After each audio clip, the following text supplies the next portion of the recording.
श्री जगन्नाथ महाप्रभु की। सच्चिदानंद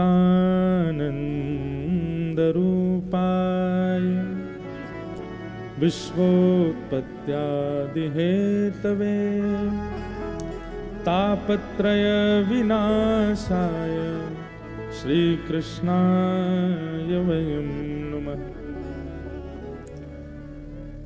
सत्य, चैतन्य और आनंद।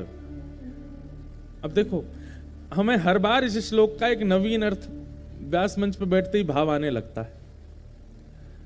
महाप्रभु जगन्नाथ जी भी इन 3 अक्षरों में ही विभाजित हैं।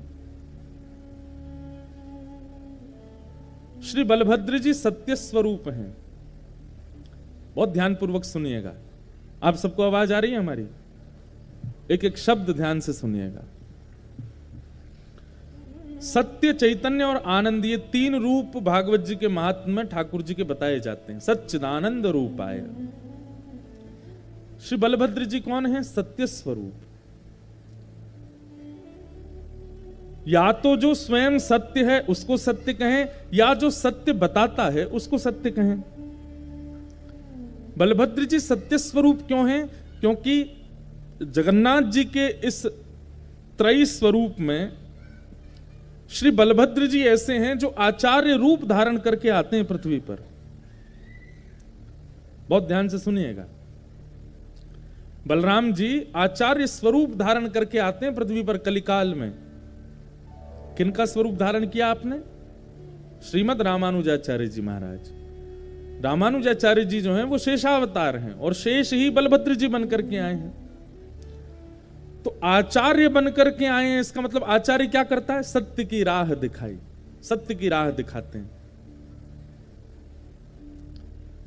जो सत्य मार्ग बतावे, जो सत्य से अवगत करावे, जो विवेकी बनावे, उसको गुरु कहते हैं। और उन गुरु का स्वरूप इन तीनों महाप्रभु के स्वरूप में से बलभद्र जी ने धारण किया। इसलिए सत्य, बलराम जी सत्य स्वरूप हैं। और रामानुजाचार्य जी के संग तो एक अद्भुत लीला जगन्नाथ महाप्रभु ने की। हमारे श्री जगन्नाथपुरी में भाव की सेवा प्रधान है। भाव और नियम, ये 2 सेवा वहां पर विशेष है। कल मुझे लगता है संभवतः जगन्नाथ जी ने शयन 2:30 बजे किया रात को। क्यों? कल एकादशी थी, तो एकादशी पर कुछ सेवाएं अधिक बढ़ जाती हैं, उसके कारण महाप्रभु जी विलंब हो जाता है। तो 2-2:30 बजे ठाकुर जी सोए, 4, 4:30, 5 बजे उठ गए। सोते ही नहीं है। तो वहां नियम से सेवा और भाव की सेवा, ये 2 सेवा प्रधान हैं जगन्नाथपुरी में। कभी ऐसा विचार करें कि भाई रात्रि 11 बज गए, 12 बज गए, ठाकुर जी को शयन करा दें और सेवाएं कुछ अधूरी रह गई हैं, तो शयन नहीं करेंगे ठाकुर, पहले सेवा पूरी होगी, चाहे उसके लिए 4 बज जाएं सुबह के, उसके बाद ही शयन होगा ठाकुर जी का। कई बार तो हमें लगता है कि जगन्नाथपुरी में 20-30 मिनट के लिए ही कपाट बंद होते होंगे, फिर खुल जाते होंगे, इतनी देर का ही शयन होता है। भाव की सेवा और नियम की सेवा, ये 2 सेवा विशेष हैं जगन्नाथपुरी में। वैदिक सेवा कहीं ना कहीं इतनी प्रधान नहीं है जगन्नाथपुरी में। और स्पष्ट बात है कि जहां भाव की सेवा प्रारंभ हो जाती है, फिर वहां वैदिक सेवा हो नहीं पाती। वैदिक सेवा समझ रहे हैं? वैदिक सेवा मतलब जो वेद वेदांतों में निष्णित है, जो आचार्यों ने बताई हुई है, जिसमें अपरस की भावना आदि आदि ये सब है, वो कहीं ना कहीं भाव की सेवा के आगे न्यून पड़ जाती है। जगन्नाथपुरी में भाव की सेवा है। और जब ये सेवा प्रकल्पों को श्रीमद रामानुजाचार्य जी महाराज ने सुना, तो उनके मन में भाव आया कि महाप्रभु जी, आप साक्षात परब्रह्म हैं, साक्षात परमात्मा हैं, आपकी सेवा नियम से होनी चाहिए, वैदिक भाव से होनी चाहिए। और श्री रामानुजाचार्य जी ने जाकर के मंदिर में सारे पुजारियों को कहा कि भाई आप सब लोग बाहर रहो, हम करेंगे सेवा ठाकुर जी की। और अपने हजारों शिष्यों के साथ जगन्नाथ महाप्रभु के रसोई घर की सेवा, वस्त्र घर की सेवा, गर्भगृह की सेवा, सब घर की सेवाओं को रामानुजाचार्य जी ने अपने अंडर में ले लिया। लेकिन महाप्रभु जी जब भाव की सेवा से रुचिकर हो चुके थे तो उनको वैदिक सेवा में आनंद नहीं आ रहा था। और ऐसा भाव बताते हैं कि 4 दिन में ही श्री जगन्नाथ महाप्रभु का जो श्री विग्रह है वो पतला पतला सा होने लगा। ऐसे लगने लगे ठाकुर जी सूख गए क्या, डाइटिंग कर रहे हैं बहुत ज्यादा। हमको जब महाप्रभु जी के जब सब अंग से भी मिलते हैं ना, वो लोग बताते हैं, बोले महाराज जी नवकलेवर के बाद जो प्रथम दर्शन होता है ना जगन्नाथ जी का, आप उसमें जगन्नाथ जी को देखेंगे तो आपको ऐसा लगेगा कि ये कितने पतले से ठाकुर जी हो गए। लेकिन बोले जैसे जैसे सेवा होती रहती है श्री महाप्रभु जगन्नाथ जी ऐसा लगने लगता अब थोड़े मोटे हो गए, अब थोड़े न इनका वजन बढ़ गया है। नवकलेवर के पहले दिन के ठाकुर जी बिल्कुल ऐसे लगेंगे पतले दुबले। तो श्री रामानुजाचार्य जी और सब शिष्यों ने जब सेवा करना प्रारंभ किया तो महाप्रभु जी मानो जैसे अपने भक्तों के विरह में वजन घटा लिया ठाकुर जी ने।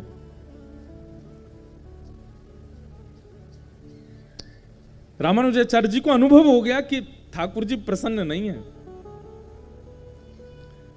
ठाकुर जी से कहा, बोले जय जय क्या हुआ, आप इतने उदास क्यों लग रहे हैं? तो महाप्रभु जी बोले मुझे अपने उड़िया वैष्णव भक्तों की याद आती है। वो लोग मेरा जैसे भोग लगाते हैं, वो लोग मेरी जैसे आरती करते हैं, वो लोग मेरा जैसे वस्त्र पहनाते हैं, उसमें मुझे बहुत सुख मिलता है। मुझे उसके आगे वैदिक सेवा में रुचि नहीं आ रही है, मुझे वो भाव की सेवा ज्यादा अच्छी लगती है। आप अपने शिष्यों को लेके चले जाओ, वो उड़िया भक्तों को ही भीतर भेजो, मैं उनसे ही सेवा कराऊंगा अपनी। पर रामानुजाचार्य जी आचार्य हैं और आचार्य के पास ये योग्यता होती कि वो ठाकुर जी को भी डांट देते हैं। रामानुजाचार्य जी बोले चुपचाप सेवा कराते रहिए, कोई भीतर नहीं आएंगे उड़िया भक्त, वैदिक पद्धति से आपकी सेवा होगी। 4 बजे मंगला का मतलब 4 बजे मंगला हो जाएगी और रात्रि 9:30 बजे तक आपका शयन, तो मतलब 9:30 बजे के बाद कुछ नहीं, शयन हो जाएगा। इस पद्धति से भोग बनेगा, इस पद्धति से वस्त्र होंगे, इस पद्धति के आभूषण होंगे। महाप्रभु जी ने पहले निवेदन किया कि आप उनको सेवा में आने दो, लेकिन जब रामानुजाचार्य जी बोले नहीं वैदिक पद्धति से ही होगी, तो ठाकुर जी रात्रि में बलभद्र सुभद्रा जी के साथ बैठे मीटिंग कर रहे हैं। बोले क्या करें, ये रामानुजाचार्य जी को कैसे भेजें यहां से? अरे हमको ये बहुत अच्छे लगते हैं, हमको बहुत प्रिय हैं। अच्छा एक और बात है, बलभद्र जी ही रामानुजाचार्य जी बन के आए तो कितनी मीटिंग करें भीतर, इनको सब पता चल जाता है। तो ठाकुर जी बड़े संकोच में, वो सुभद्रा जी से कुछ काना फूसी भी करते हैं तो बलराम जी देखते हैं क्या हो रहा है। अब कैसे कहें यही तो रामानुजाचार्य बन के आए हैं। तभी ठाकुर जी ने भीतर गर्भगृह में तो देख लिया कि यहां काम बनने वाला नहीं है। तभी सामने विराजमान श्री गरुण जी, उनको इशारा किया। अच्छा देखो एक बात, ये तो हम लीला सुंदर करने के लिए ऐसा बोल देते, परंतु ठाकुर जी के तो मन के भाव सब समझ जाते हैं। आप यदि बहुत नियम से सेवा करते हैं तो ऐसा थोड़ी है कान में आके ठाकुर जी आपके बोलेंगे। आपको मन ही मन पता लगता रहेगा कि ठाकुर जी क्या चाह रहे हैं, ठाकुर जी ऐसा पाना चाह रहे हैं, ठाकुर जी ऐसा कहना चाह रहे हैं।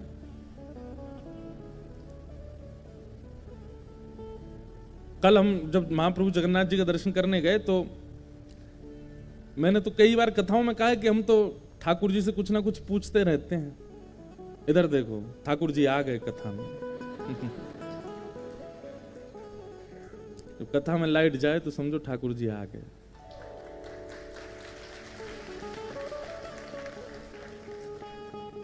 तो कल जब हम दर्शन करने गए तो कुछ हमारी माता जी ने कुछ कहा था कि जगन्नाथ महाप्रभु से पूछना, आज्ञा लेना, क्या कहते हैं। तो हमने जगन्नाथ महाप्रभु को प्रणाम किया। मैंने कहा आप कैसे हैं, ठीक हैं, आनंद में हैं, बड़ी कृपा, आप हमको बुलाते रहते हैं। अभी सितंबर में हमारी कथा भी जगन्नाथपुरी में है। तो मैंने कहा आपकी बड़ी कृपा है कि आप दास को बुलाते रहते हैं, भोजन प्रसाद सब प्रेम से पा रहे हैं, आप श्रृंगार खूब बढ़िया करके बैठे हैं। पहले वार्ता हो गई, फिर जो माँ ने कुछ कहा था वो पूछा। मैंने कि महाप्रभु जी ऐसा ऐसा कुछ भाव माँ का है, सब आपको जैसे रुचिकर लगे आप आज्ञा देना।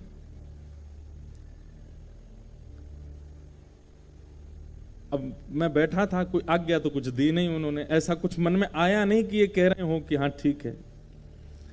इतने में ही वो पंडा पुजारी जी आए, चलो चलो चलो हरि हरि बोलो, हरि हरि बोलो, चलो। उठाने लगे।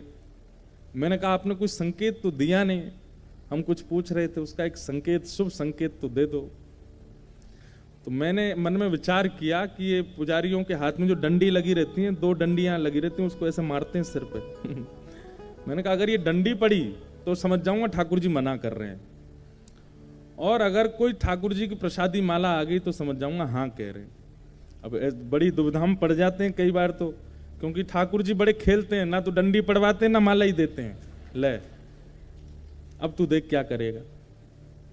तो बस जैसे ही मंदिर से निकलने का भाव आया, अब मैं पीछे मुड़ मुड़ के, देखते ही इतने से, एक तो बाहर से देखो इतने ही दिखते हैं, यहाँ के जगन्नाथ जी तो फिर भी इधर वालों को तो दिख रहे होंगे, इधर वालों को तो कैसे इतने ही दिख रहे होंगे। तो मैंने कि संकेत दे दो कुछ।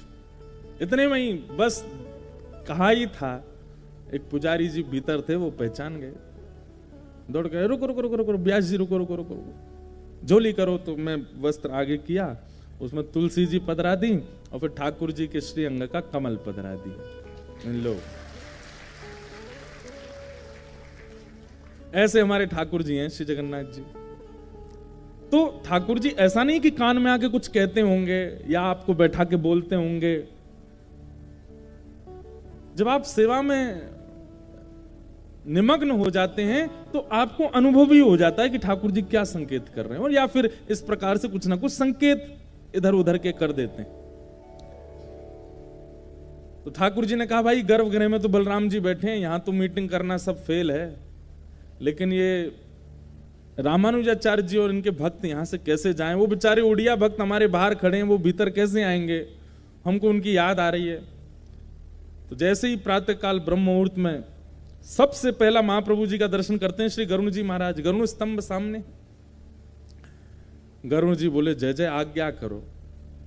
बोले बलराम जी को पता नहीं चलना चाहिए, और ये रामानुजाचार्य जी और इनके जितने शिष्य ये रात में जैसे ही सोवे जावे, आप सोते हुओं को ही अपने पंख पे बिठा करके दक्षिण में छोड़े आओ और द्वार खोल दो बाहर के, हमारे जो उड़िया भक्त हैं उनको भीतर कर दो।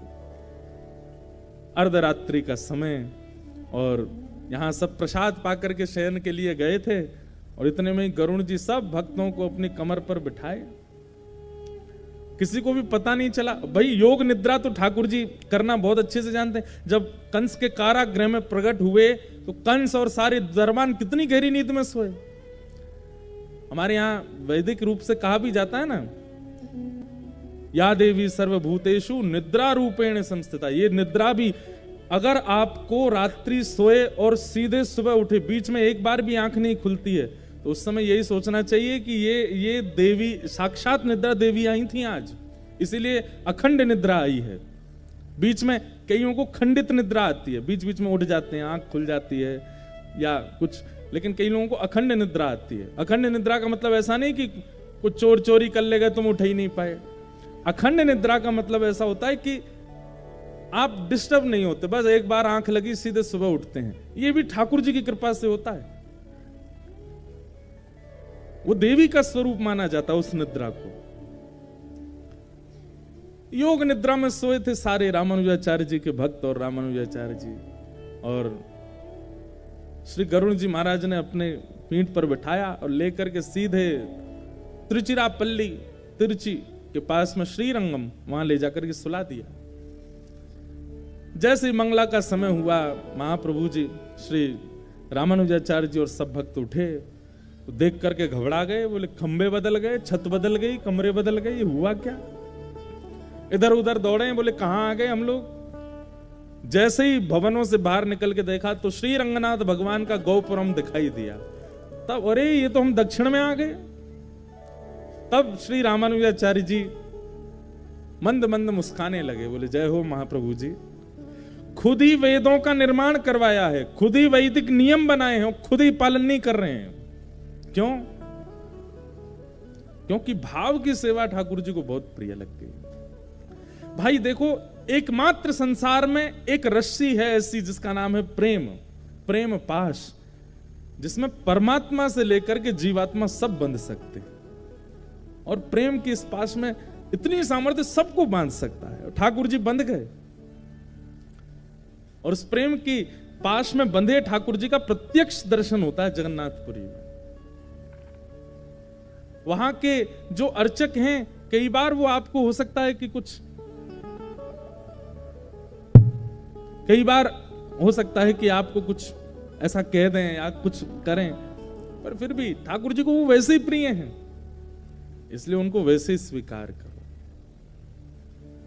तो आचार्य कौन है? श्री बलराम जी, इसलिए वो सत्य स्वरूप है। और मध्य में विराजमान है श्री सुभद्रा जी, वो चैतन्य स्वरूप है। ब्रह्मांड में कितने भी लोग महाप्रभु जगन्नाथ जी का दर्शन करने जाएं, बलराम जी के दर्शन से चूक जाओगे, जगन्नाथ जी के दर्शन से भी चूक सकते हो, लेकिन सुभद्रा जी के दर्शन से कोई नहीं चूकता। इनके दर्शन सबको होते हैं। अच्छा, एक बात सुभद्रा जी की बड़ी विशेष है, इन्होंने अपने हाथ तो कर रखे हैं पीछे, एक हाथ ले रखा है जगन्नाथ जी का, दूसरा हाथ ले रखा है श्री बलराम जी का, मानो जैसे ये दोनों के गले में गलवैयां डाल करके बैठी हैं और सामने आए हुए जीव को देख करके तुरंत आंकती हैं। अगर वो व्यक्ति अज्ञानी है, कहीं ना कहीं ज्ञान से विमुख है, तो उस पर बलराम जी को कहती हैं इस पर कृपा करो, और यदि कोई व्यक्ति भाव युक्त है, उसको महाप्रभु जी को कहती हैं आप इस पर कृपा करो। तो सामने आए हुए जीव को परख करके बलराम जी के पक्ष में भेजना है कि जगन्नाथ जी के पक्ष में देखना है, ये निर्णय श्री सुभद्रा जी करती। इसलिए सबको दर्शन श्री सुभद्रा जी का होता है, वही चैतन्य है।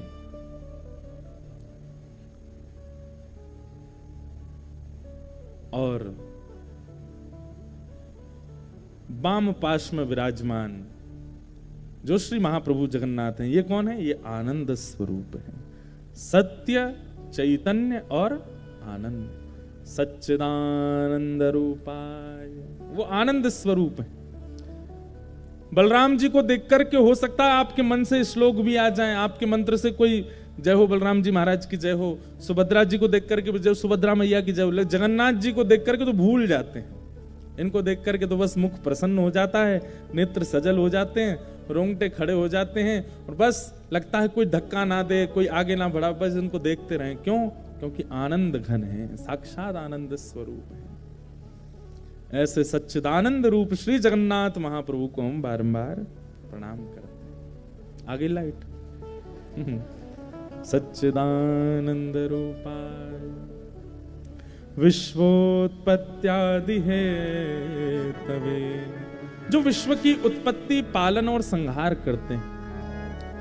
तापत्रय विनाशाय श्री कृष्णाय वयं नमः, विश्व की उत्पत्ति, पालन, संहार करने वाले ऐसे श्री कृष्ण को हम बारंबार प्रणाम करते हैं, बारंबार वंदन करते हैं।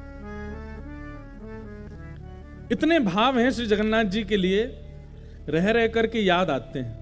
अब ये कुछ भाव बता दें, अब ऐसा कुछ सुना दें, अब ऐसा कुछ कह दें, इतने श्री जगन्नाथ जी के भाव हैं। हम तो कहते हैं अपनी कथा में कि भारतवर्ष में सब जगह ठाकुर जी प्रत्यक्ष विराजमान हैं, लेकिन फिर भी महाप्रभु जगन्नाथ जी को अगर आप देख लेते हैं तो ये समझ लिए साक्षात श्री कृष्ण को देख करके आए हैं, साक्षात परब्रह्म का दर्शन करके आए हैं। प्रत्यक्ष ठाकुर जी हैं श्री जगन्नाथ महाप्रभु। ऐसे श्री कृष्ण को हम बारंबार प्रणाम करते हैं। भागवत जी का महात्मा आज हम थोड़ा सा कह देते हैं।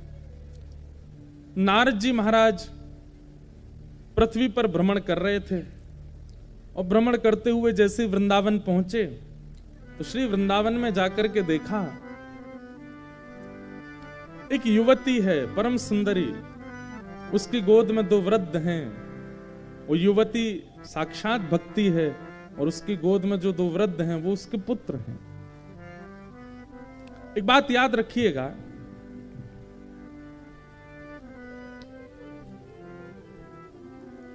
भक्ति ज्ञान और वैराग्य से युक्त होगी तो उस भक्ति में एक अद्भुत प्रसन्नता, एक शांति का अनुभव आप करोगे। कई बार भक्त जीव भी भक्ति को प्राप्त करने के बाद भी कहीं ना कहीं अप्रसन्न सा रहता है। भक्ति के बाद की जो अप्रसन्नता है, इस बात का कहीं ना कहीं प्रमाण है कि आपकी भक्ति परिपूर्ण रूप से आपको प्राप्त नहीं हुई है। नहीं तो भक्ति प्राप्त करने वाला व्यक्ति कभी अप्रसन्न नहीं हो सकता किसी भी स्थिति में। बहुत सावधानी से सुनिएगा। आप लोग मीराबाई का चरित्र सुनते हैं, जगन्नाथपुरी के श्री माधवदास जी का चरित्र सुनते हैं, श्री चैतन्य महाप्रभु का चरित्र सुनते हैं। इस बार महाप्रभु चैतन्य जी के विषय में भी कुछ अनुभव करने का प्रयास करेंगे इस कथा में।